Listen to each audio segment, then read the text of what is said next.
প্রতি কর্মদিবসেই পুরুষের পাশাপাশি এই যুদ্ধে অবতীর্ণ হন কর্মজীবী নারীরা। গণপরিবহনে উঠতে নামতে ভোগান্তির পাশাপাশি উঠার পরও সিট পান না তারা। আবার কেউ জীবনের ঝুঁকি নিয়ে দৌড়ে ওঠেন চলন্ত বাসে। মানুষের ভিড়ে নানা রকম হয়রানির শিকার নারী ও শিশুরা। উঠতে পারতেছেন না, লোক বেশি।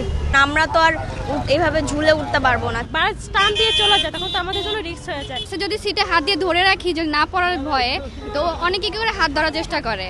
এ অবস্থায় মহিলা বাস সার্ভিস বাড়ানোর দাবি জানালেন তারা। মহিলা সিট নাকি 9টা করে বরাদ্দ, কিন্তু বেশিরভাগ বাসেই তো 9টা সিট নাই।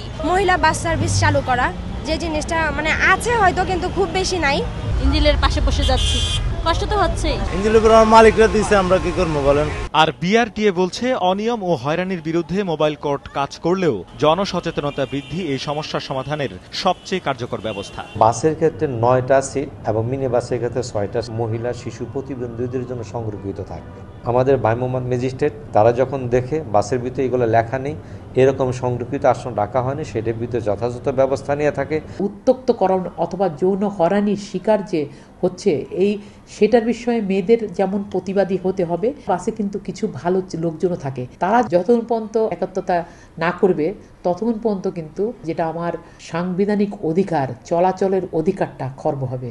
দেশের অগ্রযাত্রাকে ত্বরান্বিত করতে গণপরিবহনে নারী ও শিশু বান্ধব পরিবেশ সৃষ্টির পাশাপাশি হয়রানি বন্ধে আইনের যথাযথ প্রয়োগের ওপর জোর দিলেন সংশ্লিষ্টরা। শেখ জায়েদ, সময় সংবাদ, ঢাকা।